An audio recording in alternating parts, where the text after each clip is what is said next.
So, many of you have asked how I make my signs.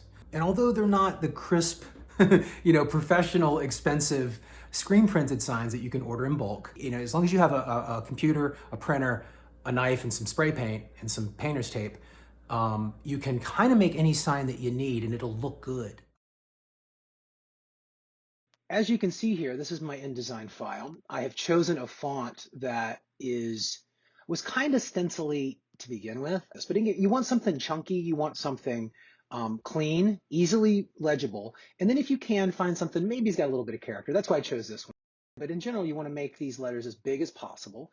And then the only thing that you have to do is build in the counters here, right? And all this is a stroke of white. And if you move it, you can see all I'm doing is breaking up the O there, because again, when you stencil something, you have to anchor this this counter in here to the outside, or it doesn't work. So again, try to use this. Got a blister. It works. X-Acto blades work. Little teeny box cutters, great. By the way, I recommend these little Olfa knives. They're magnetic, which is great. Great for Amazon packages. But this standard box cutter is your hero here. Lasts forever, and obviously you don't want to go crazy, get it too long, but just when you cut, stay right outside the lines. You don't want these areas to be too thin, and it's just like anything. As you do more and more of these, it gets easier and easier. I actually used a straight edge for a long time on the straights, and I would go through and do the straight. You don't need to do that. Like if you get just halfway decent with this, and again, don't cut your fingers off, but look, you can do straight lines very easily. And you turn on the TV or a podcast and you're cutting this thing out like super quick. I'm not really going in order here. One thing I will say is try and go left to right, because if you kind of bop around, what you're going to do is you're going to get in this, you're going to create some negative space, which is going to make the paper flimsier. And if you bop around, you're going to have some flimsy places and it's going to interfere with your cutting. I found that going left to right, top to bottom, just like you're writing, actually keeps the integrity of the page more intact, so you're not going to rip. I actually haven't had a rip yet. One thing to look out for when you're cutting the counters, and again here, I even missed one here on this O, but what you can do is just, you cut it yourself right here. See? And again, keep these counters a little bit wider than they normally would, right? And if you make a mistake, which I have done, and you cut into your counter and you essentially, create a little island here, a little piece of Scotch tape, honestly, you tear it so it's really small, just put it right there. Again, this part takes a little bit of time, but I would argue that if you take care and cut these things out well, this stencil, especially if you print it on semi-cardstock, is gonna last you for dozens of signs at least. Again, my stencils have not disintegrated yet, and I've done dozens of signs. So it's a nice day. There's not a lot of wind, so I'm outside. I do this in my basement sometimes, but you have to have really good ventilation. So I open a window and a door, and I kind of fan and stuff. I wear not only a mask, but a fairly beefy painter's mask, because the fumes are pretty bad, especially if you do the glossy ones. I found that the flat ones are fine, and actually, a little bit of an endorsement here. I get paid a lot of money by Krylon, and they make this fusion all-in-one stuff, and it comes in different colors and stuff on Amazon. The prices are all over the place.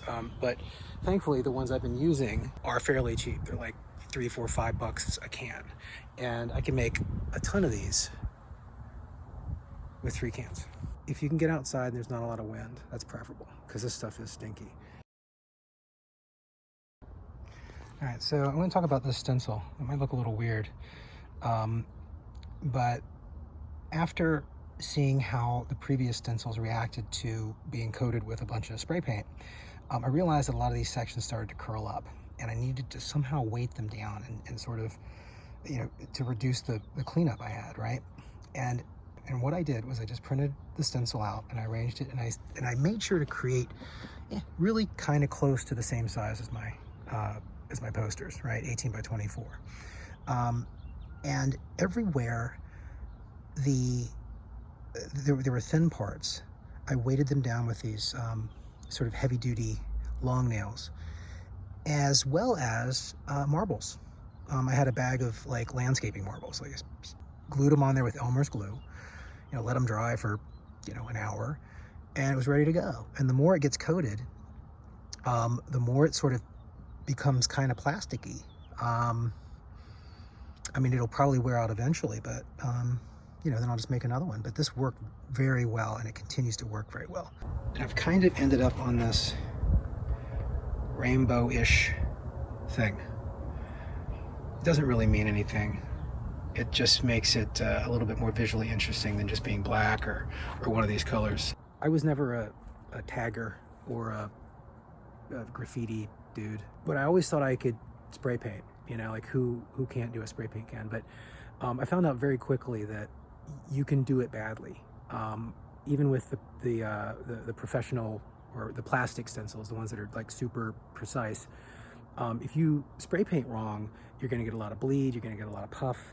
And as somebody who is coming totally new to this whole spray painting thing and this making science thing, I learned quite a few things. All right, so I do the bottom first, just because it's the darkest. What I do is I try and do a straight line across just the bottom third, all right, of the letters.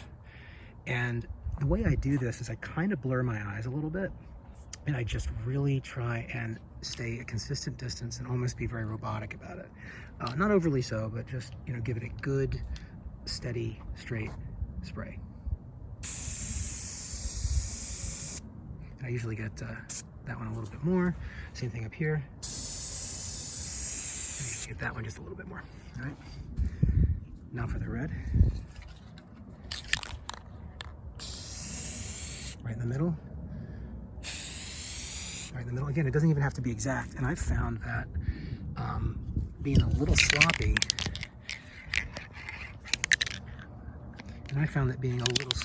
is actually pretty cool. It actually looks pretty good, right? The wind, there we go. And even, see, I'm not even gonna touch those things up where I missed a little bit, right? This is gonna give it character. And here it is. Looks pretty good. And you can see how the imperfections give it, honestly, some character. I actually think it helps the readability. And all you really gotta look out for is if you get, some overflow into the small spaces, especially in the S's. That's usually what I clean up. Sometimes the tips of the N or the insides of the O's if it gets bad. But normally, once you get pretty good at spray painting, which you will quickly get pretty good at spray painting, you'll tend to not even have to do much. And that's kind of it.